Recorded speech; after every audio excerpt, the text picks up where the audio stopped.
The story. Imagine you're a security guard hired to protect a government building.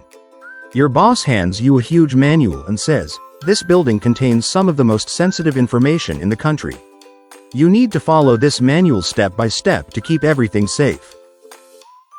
But here's the problem.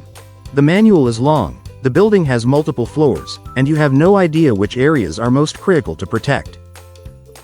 Your boss adds, "You'll need to figure out which rooms are the most important, what kind of locks to install, and how often to check for break-ins. And don't forget, if something goes wrong, you'll need to explain exactly what happened and how you'll fix it." Sounds overwhelming, right? This is exactly the challenge federal agencies face when it comes to securing their information systems, and that's where FISMA comes in.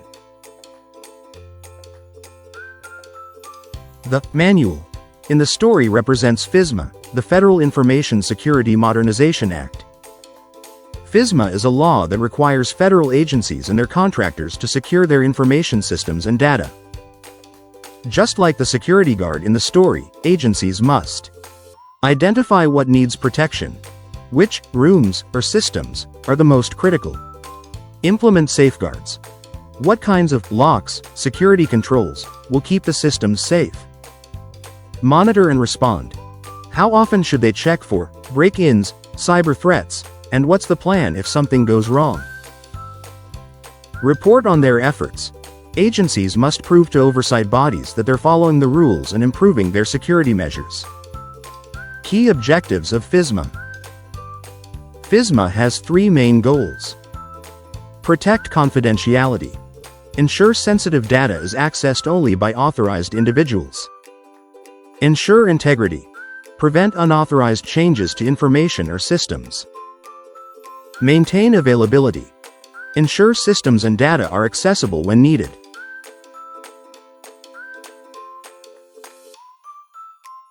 Take the Department of Defense, DoD.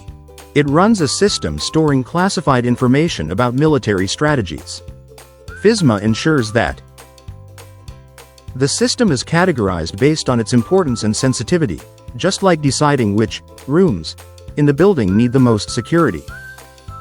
Security controls are implemented, like encryption and firewalls, the locks. Continuous monitoring is set up to detect unauthorized access, regular patrols. Detailed reports are submitted on the system's security status, explaining to the boss what's being done to stay secure.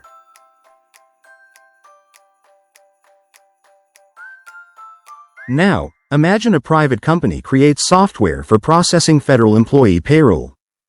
Because they handle sensitive data, they must comply with FISMA by using encryption tools approved by federal standards, e.g., FIPS-compliant tools. Testing the system regularly to ensure it's resistant to cyber attacks. Proving compliance by providing reports to their government clients. If they fail, they could lose the contract or face fines, just like a security guard who neglects their duties.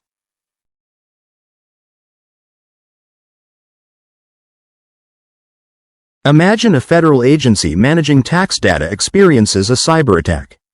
Hackers encrypt the data and demand ransom. Because the agency didn't properly follow FISMA guidelines. Backups weren't secure, so critical data is lost. There was no incident response plan, causing delays in recovery. The breach becomes public, leading to loss of trust and congressional scrutiny. If the agency had followed FISMA's rules, they might have prevented the attack or recovered faster, reducing the impact.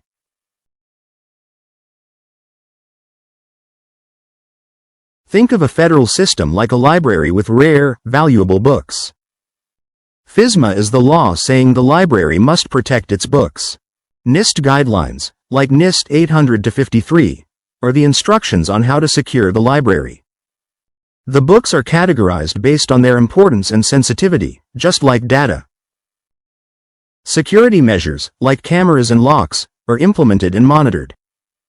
The library staff reports to the local authorities on how well they're doing. A thought-provoking question. FISMA puts the law in place to ensure security, but how do organizations determine which systems are most critical, what rules apply to them, and how they should prioritize their efforts? Could it be through proper categorization of data, understanding risks, or even consulting external frameworks?